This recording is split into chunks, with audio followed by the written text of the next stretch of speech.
Polit ব্যুরোর সদস্য, পার্টির নেতা, বামফ্রন্টের চেয়ারম্যান কমরেড বিমান বসু, বিমানদাকে বলবার জন্য অনুরোধ করছি।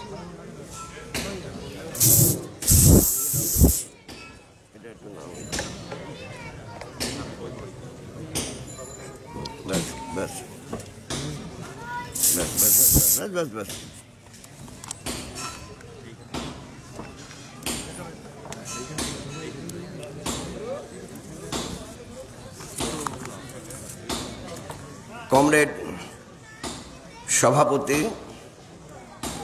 মঞ্চে উপবিষ্ট সিপিআইএম সহ অন্যান্য দলের নেতৃবৃন্দ এবং আজকে কমরেড নকুল মাহাতো, কমরেড সত্য ব্যানার্জি এবং কমরেড হিয়ালাল পালের স্মরণে এই সভায় উপস্থিত আমার মা বোনেরা, ভাইরা ও কমরেডগণ, আমি শুরুতেই এই তিন প্রয়াত নেতার তার স্মৃতির প্রতি শ্রদ্ধা জানাই এবং তার পরিবার পরিজনের প্রতি সমবেদনা জানাই। কিন্তু শুরুতে একটা কথা আমি উল্লেখ করে নিতে চাই। আমরা যারা কমিউনিস্ট তারা স্মরণসভা করি কেন? আমরা কি এই নেতৃত্বের যারা প্রয়াত হলেন তাদের পুজো করার জন্য আমরা স্মরণসভার আয়োজন করি? কারণ অনেক ক্ষেত্রে অনেক জায়গায় পুজো করার জন্য হয় না, আমরা পুজো করার জন্য করি না। আমরা করি তার যে ত্যাগ তিতিক্ষার মধ্য দিয়ে সমাজ পরিবর্তনের লড়াই সংগ্রামকে অগ্রসর করার লক্ষ্যে জীবনের মহামূল্যবান সময় ব্যয় করা, শ্রেণী শোষণের হাত থেকে শ্রেণীহীন সমাজ গড়ে তোলার লক্ষ্যে আন্দোলন সংগ্রামে নিজের সামর্থ্য শক্তি অনুযায়ী তাকে যুক্ত করা। আমরা সেই জন্যই স্মরণসভায় মিলিত হই।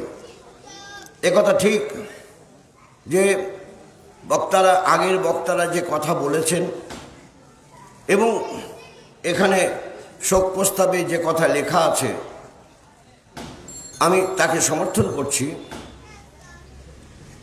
তবে নকুলবাবুর ব্যাপারেতে একটা বলবো যে তিনি 57 সালে পার্টি সদস্যপদ পেয়েছিলেন, এটা চেক করে নেওয়া উচিত। সম্ভবত না, এটা চেক করে নেওয়া উচিত। এটা সুবিধা হতো, জন্ম বছরটা দিলে পর বার করে নেওয়া যেত। বলা হয়েছে 80, 79, এটাও হতে পারে। উনি আমাকে বলেছিলেন প্রায় 80 এটা বলেছিলেন। লাস্ট যখন দেখা হয়েছিল তাও 8 মাস 9 মাস আগে দেখা হয়েছিল। হ্যাঁ, প্রায় 80। এই আপনার কন্টেম্পোরারি, সেই জন্য এটা আমার মনে আছে। এই জন্য তখনকার দিনে মেম্বারশিপ দেওয়া ব্যাপারে কড়াকড়ি ছিল, কারণ 57তে আমার মেম্বারশিপ অ্যাকসেপ্টেড হয়েছিল, but I was under age. বলল যে 58তে মেম্বারশিপ তুমি পাবে এবং হয়তো তুমি পূর্ণ মেম্বার হবে, 1 বছর প্রার্থী সভ্য থাকতে হবে না। তাই 58তে আমাকে ডাকা হয়েছিল এবং 58-র 1 জুলাই তারিখে ডেকে আমার জন্মদিনের দিনই আমি পূর্ণ সদস্যপদ সহ পার্টি সদস্য লাভ করি। এই কথাটাও ওনার সঙ্গে হয়েছিল। তাতে উনি বলেছিলেন তাহলে আপনি পিঠাপিঠি।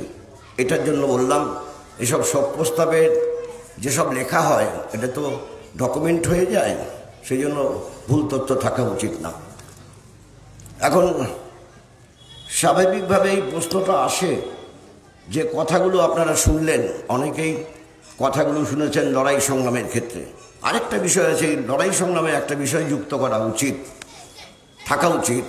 সেটা হচ্ছে 1973 সালে কেদুপাতা, একজন বলবার সময় বললেন কেদুপাতার যে লড়াইটা হয়েছিল, 4 আনা দাম বৃদ্ধির লড়াই, সে লড়াইতে তিনি মানে গ্রেপ্তারটা হয়েছিলেন সুচাঁদ সোরেন, তার নেতৃত্বে পুরোটা 38 জনকে গ্রেপ্তার করেছিল এবং সেই গ্রেপ্তারের তালিকায় নকুল মাহাতো ছিলেন, তিনি গ্রেপ্তার হয়েছিলেন।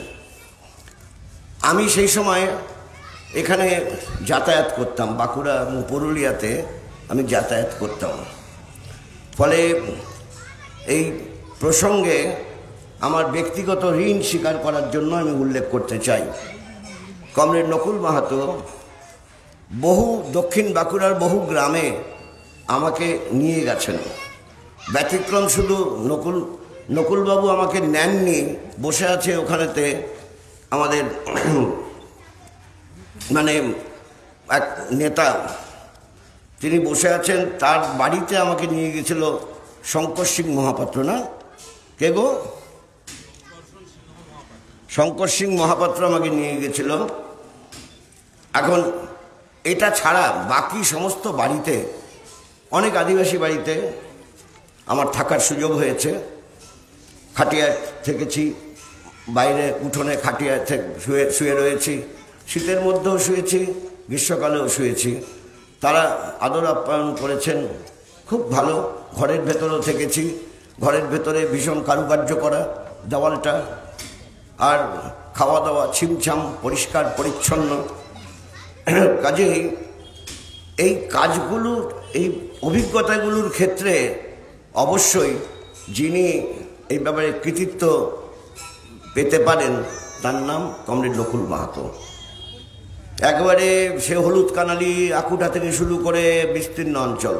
একবার উনি একটু অসুস্থ হয়েছিলেন, তখন উনি ঠিক করে দিয়েছিলেন, আমি জানি না এখন এখানে আছেন কি না, ওই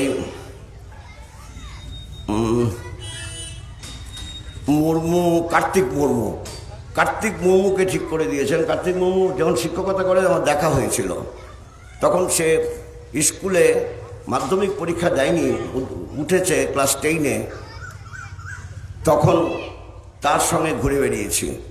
কিন্তু সেটা আমার ঠিক করা না, নকুলবাবু ঠিক করে দিয়েছেন। অর্থাৎ কথাটা বলছি এই জন্য, নকুলবাবুর সঙ্গে আমার অনেক স্মৃতি জড়িত আছে। ওই যে কথা আসলো এখানেতে যে অসম্ভব কিছু নয়, এরকম মনোভাবটা ওনার ছিল। এটা ছিল একদিন দুটো গ্রাম পার করে রাত্রিবেলা প্রায় এই 12টা বাজতে 15, রাত 12টা বাজতে 15, শীতের রাত, আমরা যে গ্রামে থাকবো সেই গ্রামে উঠেছি। সেই গ্রামে উনি বললেন যে কিছুই খাওয়া দাওয়া হয়নি। উনি বললেন যে একটা খাওয়া দাওয়ার জুটেই যাবে একটা কিছু। আমি ঠিক আছে, জল পেলেই হবে, জল খেয়ে শুয়ে থাকবো। তারপর একটা গুমটি বার করা হলো। উনি বললেন ওই গুমটিটা খুলতে হবে, একজনকে নিয়ে আসলো, সে গুমটিটা খুললো। গুমটিটার মধ্যেই ছেলেটা থাকে। সেই গুমটিতে সেখানে ওর কাছে দুটো বড় বড় বানরুটি ছিল। নকুলবাবু সেই সময়, পরে কমে গেছে, সেই সময় খুব ভালো খেতে পারতেন, পরিমাণের দিক থেকে ভালো খেতে পারতেন। আমি বললাম যে ঠিক আছে, আপনি একটা পুরো আরেকটার অংশ খাবেন, আমি বাকিটা খাবো, আমি অল্প খেলেই হয়ে যায়, অসুবিধা নেই। কিন্তু বললেন যে রস খেতে হবে। উনিই বললেন, আমি জানিও না সামনে রস ফস আছে। খেজুর গাছে উঠে রস পাড়া হলো, রস খেলাম। উনি 2 গ্লাস খেলেন, আমি 1 গ্লাস খেলাম, বড় বড় গ্লাসে। আমি বলছি এই জন্য যে কিছু না কিছু খাবার জুটবে, এটা আমাকে বলেছিলেন। এখন দুধ না জুটলে কী হবে, একটু জল পেতে হবে, জল খেয়ে শুয়ে পড়বো। That was the mental temperament of comrade Nakul Mahato. তার মানসিক ব্যাপারটা এরকমই ছিল, দৃঢ় চেতা মানুষ ছিলেন। এখন কমরেড নকুল মাহাতো, কমরেড সত্য ব্যানার্জি, তাকেও আমি খুব কাছে থেকে দেখেছি, কাজকর্মও দেখেছি। তারও মানে অসাধ্য সাধন করবার দৃষ্টিভঙ্গি পরিষ্কার ছিল। আমি অবশ্য ব্যক্তিগতভাবে কমরেড হিয়ালাল পাল, তার সঙ্গে আমার ব্যক্তিগত আলাপচারিতা সেটা তেমনভাবে ছিল না। তাই এই বিশিষ্ট কমিউনিস্ট নেতা, যারা মানুষের স্বার্থে, জনগণের স্বার্থে, শ্রমিক শ্রেণীর স্বার্থে শ্রমিক কৃষকের ঐক্যের শ্রমিক কৃষকের মৈত্রীর গড়ে তোলার লক্ষ্যে পথ চলার পথিক ছিলেন, তাদের লাল সালাম জানাবো। লাল সালাম জানিয়ে এখনকার সময় যে প্রশ্নগুলো অত্যন্ত গুরুত্বপূর্ণ সেই প্রশ্ন সম্পর্কেও আমাদের অবহিত থাকতে হবে। এই একটু আগে শুনলাম যে সুপ্রিম কোর্ট তারা এই কৃষক, দিল্লির কৃষক অবস্থান, বিক্ষোভ, আন্দোলন, সংগ্রামের বন্ধ করার লক্ষ্যে মাননীয় মহামান্য সুপ্রিম কোর্ট তারা একটা সিদ্ধান্ত ঘোষণা করেছেন, রায় ঘোষণা করেছেন। ওরা তো সিদ্ধান্ত না, রায় ঘোষণা করে। রায়তে বলেছেন এখন এই আইনটা স্থগিত থাকবে, আর 4 জনের একটা কমিটি করে দেওয়া হবে। 4 জন না 3 জন? 4 জনের একটা কমিটি করে দেওয়া হবে। সেই কমিটি সবটা চুলচেরা বিচার করে দেখবে, 15 দিনের মধ্যে তাদের বক্তব্য পেশ করতে হবে। এখন এই ধরনের একটি কথা সাংবাদিকরা আমাকে জিজ্ঞেস করছিলেন, তখন বুঝতে পারিনি আমি। তো স্বাভাবিকভাবে এ ব্যাপারেতে সিদ্ধান্ত নেওয়ার অধিকারী আমরা না, কারণ ওখানে যারা আন্দোলন করছেন কৃষক সংগঠন, প্রায় 200-র ওপরে সংগঠন, তারপর সামাজিক সংগঠন যুক্ত হয়ে নানান রকম কৃষক ক্ষেতমজুরদের সঙ্গে যুক্ত সমিতি, প্রায় 500 সংগঠন সমিতি তারা যুক্ত হয়েছেন। স্বাভাবিকভাবে তাদের একটা আন্দোলনের একটা কমিটিও আছে, তাদেরই সিদ্ধান্ত নেওয়ার অধিকারী। আমাদের বলার কোনো কথা বলার অপেক্ষা রাখে না, তারাই সিদ্ধান্ত গ্রহণ করবেন। কিন্তু কীরকম অবস্থা হচ্ছে বলুন তো? 3টি কৃষক বিরোধী যে আইন, কৃষি এবং কৃষক স্বার্থ বিরোধী আইন, এটা সবাই সমানভাবে বুঝতে পারছে না, বোঝার কথাও না। ভারতে জমির বন্দোবস্ত এবং কৃষি কাজের প্যাটার্ন সারা দেশে একরকম না। আমাদের এই পশ্চিমবাংলায় ধরুন বাঁকুড়াতে এখন হারভেস্টিং কমপ্লিট হয়ে গেছে, তাই তো? Complete harvesting complete. Bankura, Purulia harvesting complete, Birbhum harvesting complete. এরকম প্রায় 6টা-7টা জেলাতে হারভেস্টিং একদম কমপ্লিট, কিন্তু কোথাও কোথাও এখনও হারভেস্টিং চলছে।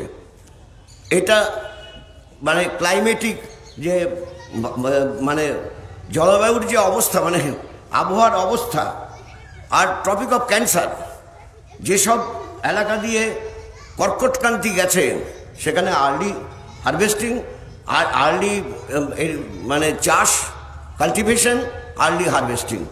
আর যেখানে তা যায়নি সেখানে একটু বিলম্ব হয়, এটা আছে। তারপর অন্যান্য বিষয়গুলো অন্যান্য বিষয় যুক্ত আছে। যে সামগ্রিকভাবে যে কথা বলতে চাইছি, আমাদের বঙ্গপ্রদেশের অতিরিক্ত একটা সমস্যা আছে জমির প্যাটার্নে।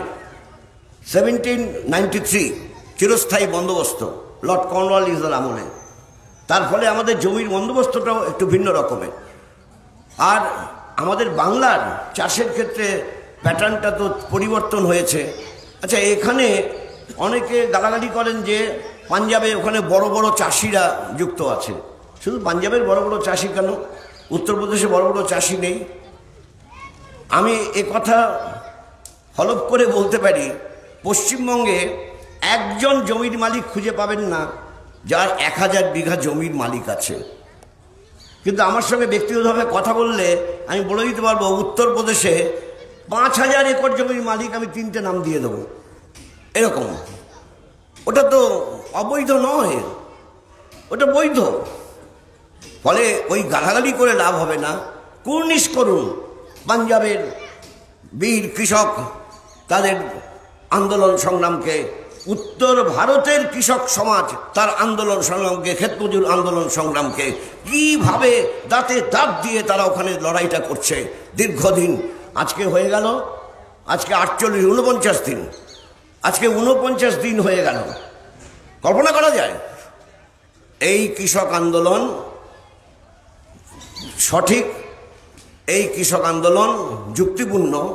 আমি এই জন্য বলবো যে আদানি আম্বানিদের স্বার্থ রক্ষা করার জন্য আমাদের দেশের প্রধানমন্ত্রী।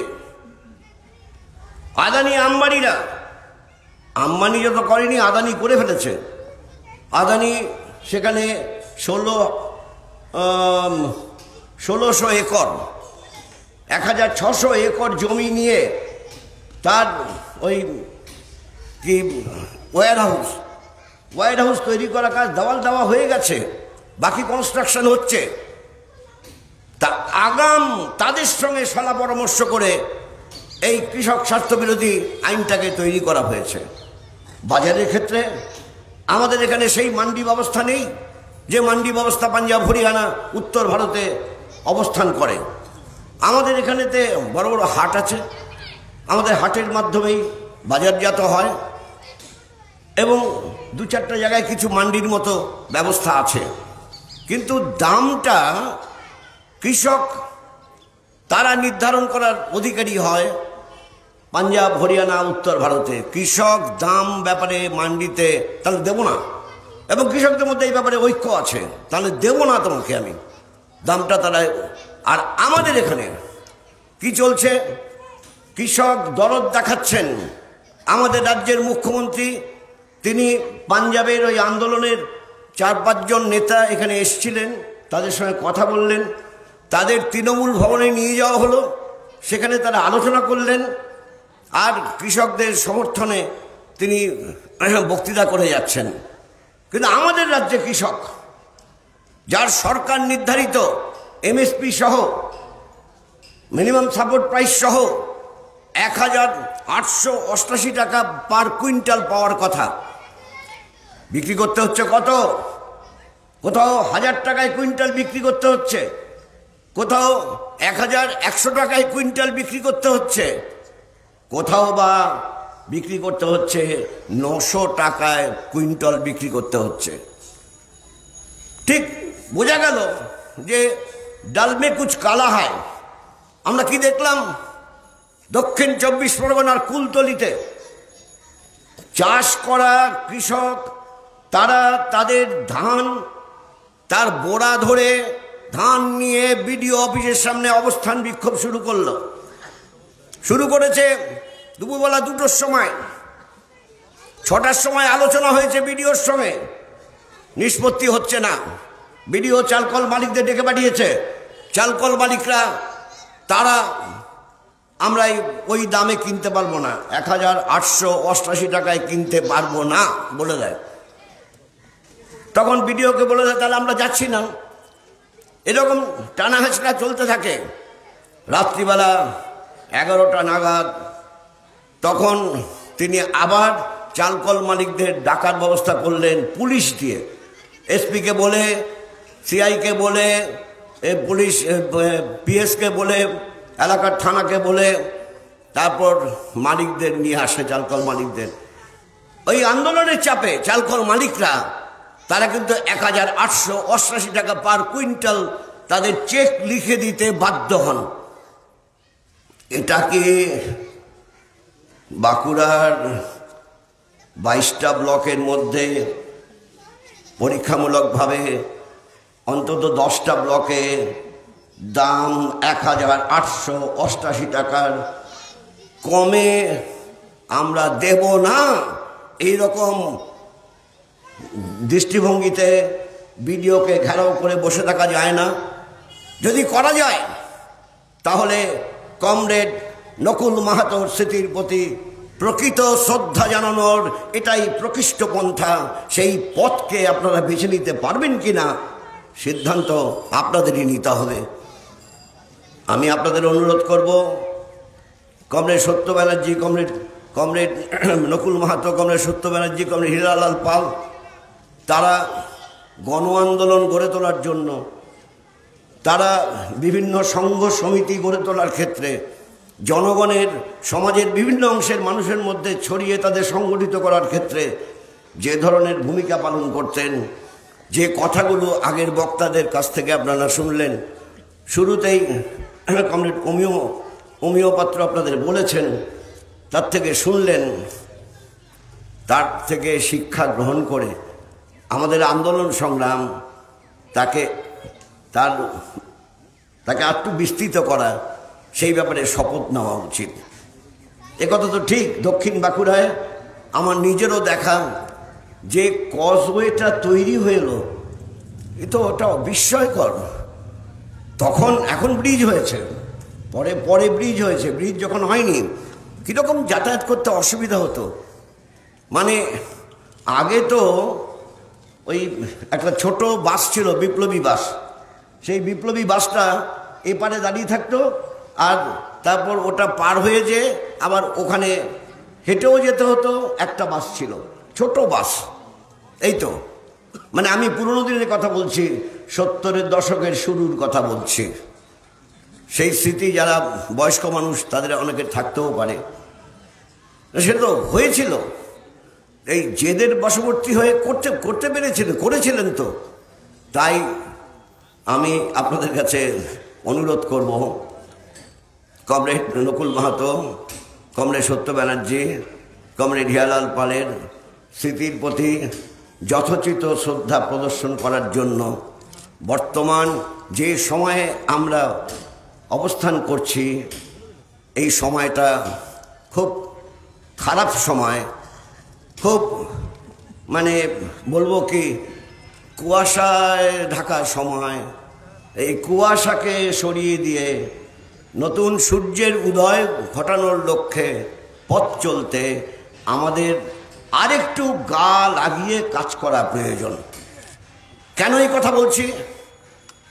আমি শুনতে পাচ্ছি কিছু মানুষের কাছ থেকে, নিচের থাকের যারা কমরেড বাম আন্দোলনে, নিচের থাকের কমরেডরা, শুধু সিপিআইএম না, তারা কিন্তু এখন খুব সক্রিয় হওয়ার চেষ্টা করছেন, গায়ে গতরে খাটছেন।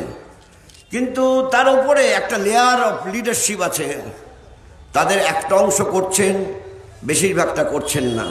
সত্য মিথ্যা আপনারা বিচার করবেন, যাতে এ টু জেড সবাই এই যে সময়টায় আমরা অবস্থান করছি, এই সময়টাকে আমাদের আন্দোলন সংগ্রামের বিরাট সম্ভাবনার দ্বার উন্মোচন করার লক্ষ্যে পথ চলতে আমরা যাতে ব্যবহার করতে পারি, তার জন্য কমরেড নকুল মাহাতো, সত্য ব্যানার্জি এবং হিরালাল পাল, কমরেড হিরালাল পাল স্ব ক্ষেত্রে সাংগঠনিক যে দক্ষতার পরিচয় দিয়েছেন, তাকে বাস্তবে রূপ দেওয়ার লক্ষ্যে পথ চলতে একটু শপথ গ্রহণ করুন। কমরেড নকুল মাহাতো, কমরেড সত্য ব্যানার্জি, কমরেড হিয়ালাল পাল, লাল সেলাম, কমরেড নকুল মাহাতো, কমরেড সত্য ব্যানার্জি, হিয়ালাল পাল, তোমাদের আমরা ভুলছি না, ভুলবো না। তোমাদের দেখানো পথে আমরা পথ চলব, এই হোক আজকে আমাদের এই স্মরণসভার শপথ। এই কথা বলে আপনাদের সবাইকে অভিনন্দন জানিয়ে, ধন্যবাদ জানিয়ে, লাল সালাম জানিয়ে আমার কথা এখানেই শেষ করছি। ইনকলাব জিন্দাবাদ। আন্দোলন সংগ্রামের জন্য ব্যাপক মানুষের ঐক্য গড়ে তোলার পথে পথ চলুন, পথ চলুন, পথ চলুন। চড়াই বেতি, চড়াই বেতি, চড়াই বেতি। ধন্যবাদ। কমরেডস, আমি আপনাদের কাছে এই তিন comrade, comrade Nakul Mahato, comrade সত্য ব্যানার্জি, কমরেড হিরালাল পাল স্মরণ সভায় আমাদের এখানে যারা আলোচনা করছিলেন স্মৃতির উদ্দেশ্যে, তারা যে আহ্বান আপনাদের সামনে রেখেছেন, আমাদের সামনে রেখেছেন, আমি আপনাদের সামনে আবেদন করতে চাই যে আগামী দিন এই যে লড়াই আন্দোলন, সেই লড়াই আন্দোলনের জন্য এখন গোটা দেশ এবং আমাদের রাজ্য যেভাবে মানুষকে বিভ্রান্ত করতে চাইছে, তার বিরুদ্ধে লড়াই করবার জন্য বুথে বুথে জাগরিত হয়ে আমাদেরকে সেই কাজ ত্বরান্বিত করতে হবে। আমি কমরেডদের সবার শেষের সময়